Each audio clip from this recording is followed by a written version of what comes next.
not filming 2 videos today, so if you see the same exact outfit in my next video, that's why.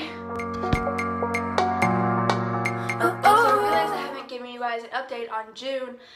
This is my leopard gecko that was found on the side of the road that was given to me by a friend of mine, and I haven't updated you guys on her, but she's doing a lot better, and I wanted you guys to know that, so that's why I'm doing this video today for you guys, to show you guys just how she's doing, kind of how she's gotten to the point where she's at.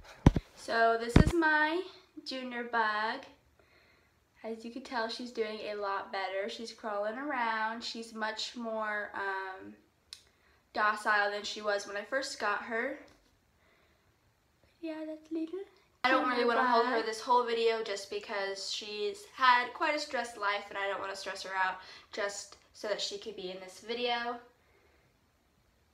Sorry, she was crawling away. Anyways, I just wanted to kind of tell you guys a little backstory of kind of how she got to this point.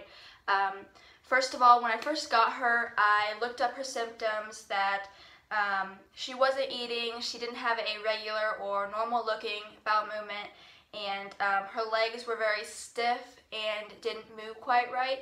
So all those symptoms came out to be that she was impacted.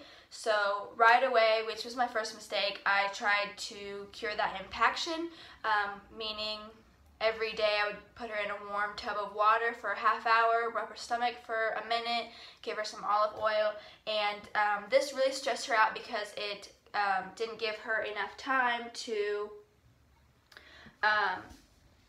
acclimate to her new environment, as well as I moved her cage around like 3 times because I just wasn't ready for her. It was just spur of the moment thing, bringing her into my home, and so she was just very, very stressed, and I think that's the main reason why she wasn't eating, because she wasn't used to her environment, she wasn't comfortable with her environment, as well as when she did start eating, she started going through a shed immediately, and I think this is common for lizards to go through a shed when they're getting used to their new environment. And me being I'm an overly caretaker, I don't really know how to explain it, but when your animal goes through a shed, you should not mess with it at all, you shouldn't pull at it, anything. But I do, because it bothers me that they're uncomfortable with their shed, so I try to help that process a little bit. She did not like that at all, so she bit me, and I'll show you a picture of that. So yeah, she bit me, and at first I was like really scared in the moment, but my opinion of her character and all that didn't change. Even in the moment, I wasn't scared of her. I didn't think that she was an aggressive animal. None of that. I immediately thought, I was like, oh, I need to be more careful with what I do with my lizards and not aggravate with them when it comes to shedding, because that's a big problem that I have. So that was just a learning point for me with her, and yeah, so now that I don't mess with sheds anymore, so she's taught me that. And being really adventurous right now. I gave her a hide on the floor and she just didn't want to mess with it, so I'll just let her hang out here. But her appetite has gotten a lot better. She eats very regularly now. She eats right away when I give her some superworms, and she's also upgraded to medium superworms, so she's eating bigger superworms, where she had like really teeny tiny superworms before, and now she's upgraded to medium, so she's getting kind of plump in the tummy, as well as her bowel movements are more frequent. They're still a little weird looking, but they're much more frequent, which makes me more comfortable. She's probably still got some kind of impaction, but it makes me a lot more comfortable that she's eating, she's having bowel movements more frequently, and so that's really good. As well as her tail regrowth. As you can see, she's pretty much regrown her entire tail. For those of you who don't really know about leopard geckos, you probably wouldn't even notice that her tail was missing in the first place, but I didn't think twice about it when I first got her. I was like, it's really common for leopard geckos to lose their tail, especially in captivity, because there's so much stuff that can scare them. So I didn't think twice about it. It wasn't a main concern for me, but she's regrown it like more than I would have ever expected.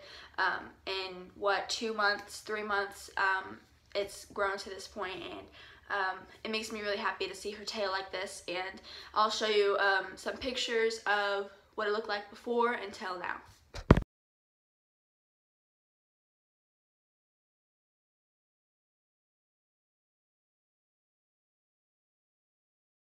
So I just kind of wanted to show you guys how she walks. She doesn't really use her legs a whole lot, and this is why I thought she was impacted. But I've come to realize that she's probably she was dropped, neglected, abused, something. I think she's paralyzed, because everything is normal about her except for the way she walks. So she's just kind of my funky one. I call her my little funky one because she just doesn't walk quite right, and that's okay.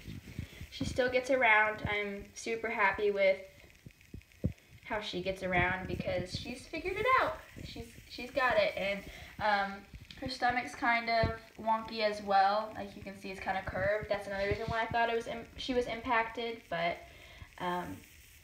she's just kind of a funky one, I think. So yeah, that's about all I have to update you on this girl.